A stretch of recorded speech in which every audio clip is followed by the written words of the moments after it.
하루 종일 일을 했다는 분노가 정말 와닿는다. 정작 내가 누린 건 없다는 감정이 솟구침.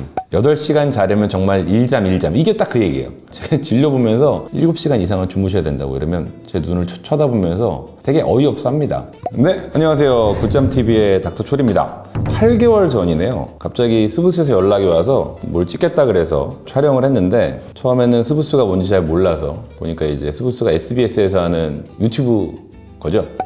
그래서 스브스에서 이제 컨셉은 주중 6시간, 주말 16시간 자는 PD가 수면 전문의에게 받은 진단. 이게 재밌나 싶었는데 제가 다니던 모든 곳에서 저를 다 알아보고 뭐 미용실에서도 이제 어디서 본 것 같아요. 그리고 잠깐 동안 그 얼굴이 알려진 쇼츠는 아니죠. 일단 5분 조금 넘는 영상이 있었습니다. 뭐 전체적으로는 그래요. 주말에 이제 기절하듯이 16시간을 잔다라는 이제 PD의 사연을 담은 영상이었는데 댓글에 되게 많은 이야기들이 있었습니다.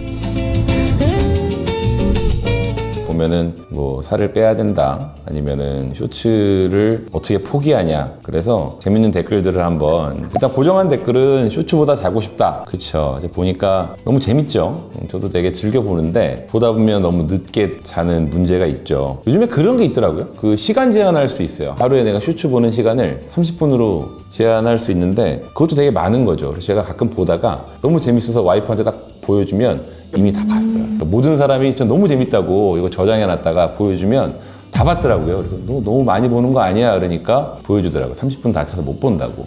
그런 기능이 탑재가 돼 있나 봐요. 저는 어떻게 하는지 모르는데 쇼츠 포기하기 어렵죠. 그래서 이런 댓글이 있어요.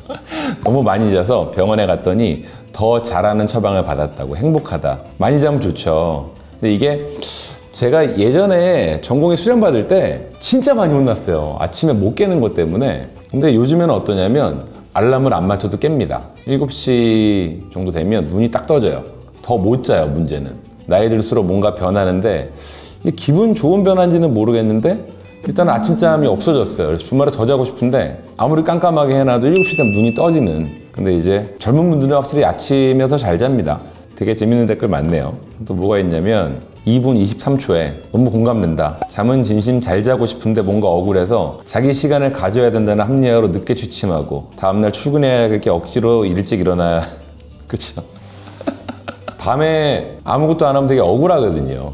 일을 한국 사람들 되게 많이 하죠. 근무 시간이 전체적으로 줄고 있긴 한데 일만 하다가 자기엔 너무 억울한 거예요. 술도 안 먹었는데 하루 종일 일만 하다가 일하려고 태어난 건 아니잖아요. 근데 대부분 보면은 이제 직장 생활이 메인이 되고 하다 보면은 밤에 그냥 자기엔 억울해서 뭐라도 하고 싶은데 영화 보자니 너무 길고 쇼츠 보자니 뭐 재밌죠. 그래서 보다 보면 늦게 자는 다음날 피곤해도 바꿀 만한 가치가 있으니까 하겠죠. 그렇죠? 주말 이틀은 너무 짧아. 잠 몰아서 자면 끝나. 맞아요. 주말은 잠자면서 보내면 또 기분이 안 좋아요. 답글이 많은 걸 한번 볼까요? 하루 종일 일을 했다는 분노가 정말 와닿는다. 사회에서 이용만 당하고 정작 내가 누린 건 없다는 감정이 솟구침. 그쵸. 사회에서 이용만 당했다. 그렇게 생각할 수도 있지만 저는 근데 일에 대해서는 기본적으로는 저는 그렇게 생각합니다. 저희도 되게 월급쟁이 생활을 꽤 오래 하거든요.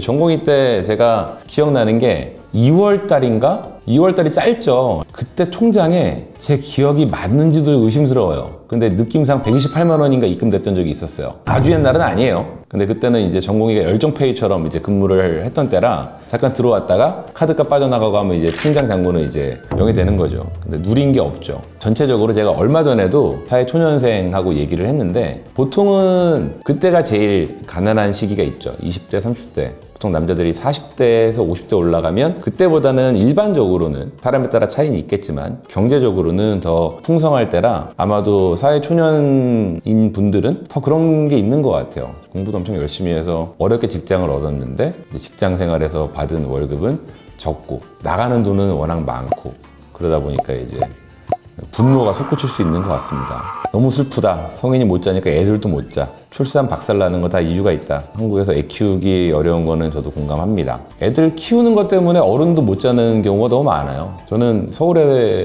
살지는 않았어서 강원도에 살았었는데 일단은 학원에 가려고 그래도 학원이 없었어요. 갈 만한 데가 없어서 야간 자율학습이라고 하죠. 그 야간 자율학습하고 한 10시 반인가 끝나면 집에 오면 11시예요. 그럼 씻고 아침에 7시에 일어나서 학교를 가죠. 근데 그때도 7시간 잤어요. 제가 와이프한테 옛날 얘기하면 야 요즘은 세상이 바뀌어서 너처럼은 안 돼 라고 얘기하는데, 요즘에는 이제 끝나고 나면 그런 야간 자율학습은 없지만 학원을 가죠. 그 학원 때문에 부모님이 또 못 자요. 1시간만 빨리 주무시면 안 돼요? 근데 일단은 애가 학원에서 돌아오는 시간이 12시, 부모님이 깨야 되는 시간은 5시, 6시. 물리적인 시간이 없는 거죠. 그래서 애도 힘들지만 애를 키우는 부모도 힘들다. 8시간 자려면 정말 일잠. 이게 딱 그 얘기예요. 제가 진료 보면서 7시간 이상은 주무셔야 된다고 이러면 제 눈을 쳐다보면서 말씀을 안 하시는 분도 되게 많은데 되게 어이없어 합니다. 일하고 잠만 자야 되는 그런 상황이 있는 분들이 있어서 되게 공감되는 댓글인 것 같아요. 수면 부채라는 얘기가 또 나왔네요. 평일 동안 5시간, 2시간, 2 곱하기 5는 뭐죠? 2시간씩 5일 잔다는 건가요? 10시간의 수면 부채가 누적돼 있으면 주말에 하루 종일 자는 게 이상한 일이 아니.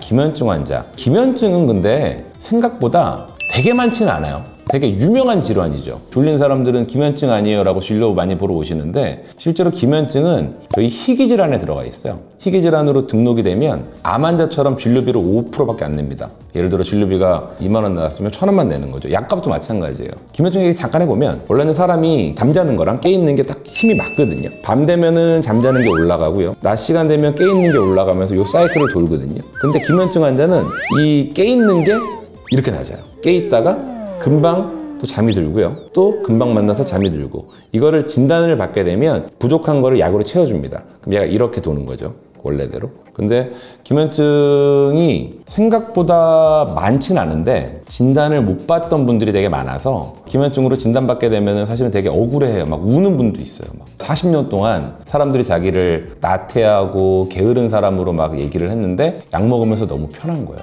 내가 이것 때문에 그동안에 시험도 못 보고 직장 생활에서 많이 쫓겨나고 결혼 생활도 어렵죠. 왜냐하면 애를 봐야 되는데 맨날 엄마 자고 있으니. 기면증 환자의 그런 아픔이 되게 많이 있습니다. 기면증 환자 약이 별로 없어요, 한국에. 지금이야 많이 좋아진 상태인데 기면증 환자는 탄력 발작이 있거든요. 다 있는 건 아닌데 갑자기 힘 빠지는 거예요. 심한 분들은 도로에서 넘어져요. 그러면 다치기도 하고, 뭐 차도 옆에서 넘어지면 좀 문제가 좀 심각하잖아요. 그런 기면증의 탄력 발작을 막아줄 수 있는 와킥스라고 하는 약이 들어왔었는데, 이게 나라에서 약가를 너무 떨어뜨리다 보니까 회사에서 납품 안 해, 너네한테 안 팔아, 그래서 한국에 나가버렸어요. 그걸로 제가 처방해서 효과가 좋은 분들이 꽤 있었는데, 수면 발작이 있는 분들, 갑자기 얘기하다가 꺼져요. 응? 눈 떴는데 자고 있었네. 이런 증상이 자주 반복되는 분들은 기면증 검사를 받으시는 게 좋을 것 같고요.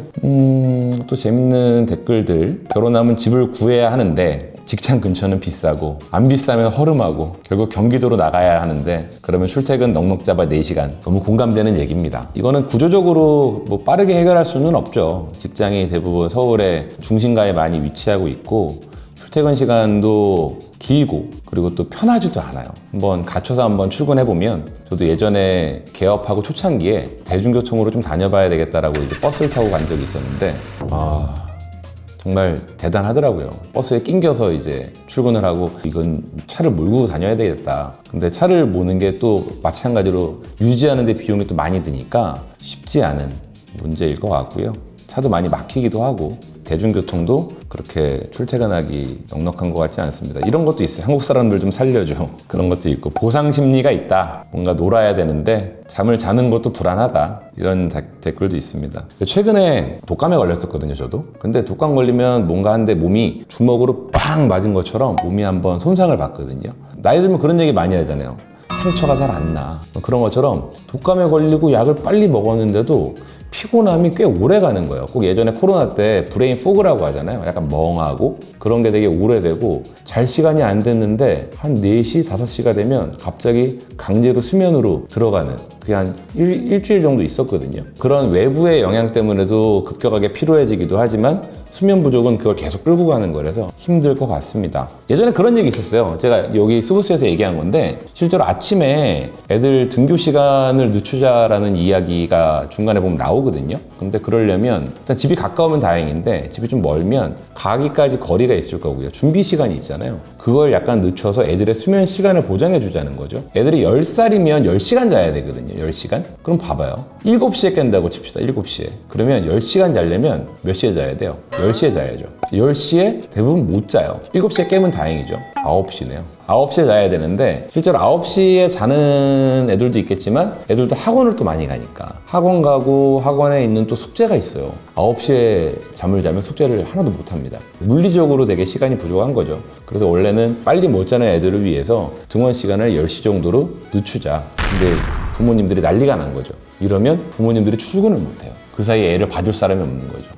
그런 시스템적인 문제는 장기적으로 좀 개선할 필요는 있는 것 같아요. 성인의 수면 부족 문제도 심각하지만 소아들은 수면 부족이 성인만큼이나 더 많거든요. 그게 애들 건강에는 당연히 좋지 않고 특히나 중고등학생 분들 진료 보면 정말 쥐어짜서 잠을 적게 자거든요. 근데 기면증으로 진단받은 분들도 특히나 더 그래요. 기면증이면 수면에 안 그래도 되게 취약한데 잠을 줄이는 거죠. 낮에는 버리고 밤에 이용해서 공부를 하고 낮 시간에 계속 낮잠을 자는 형태, 이런 것들은 좀 개선이 돼야 되는 부분이 아닐까라고 생각이 듭니다.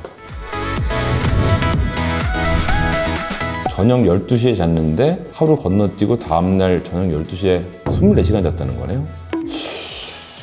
이건 한번 진료를 봐야 될 것 같아요. 숨 쉬는 게 좀 부족하다든지 그러면 산소가 떨어지게 되는데 85가 응급 상황으로 보는 거죠. 근데 수면 무호흡 환자는 뭐 70%, 60%, 50%, 40%, 30%몇 가지 내려온단 말이에요. 저희 환자분이 수면 무호흡 검사도 하고 내시경을 하다가 중환자실로 실려간 적이 있어요. 거기서 이제 안정하고 그 다음에 오셨는데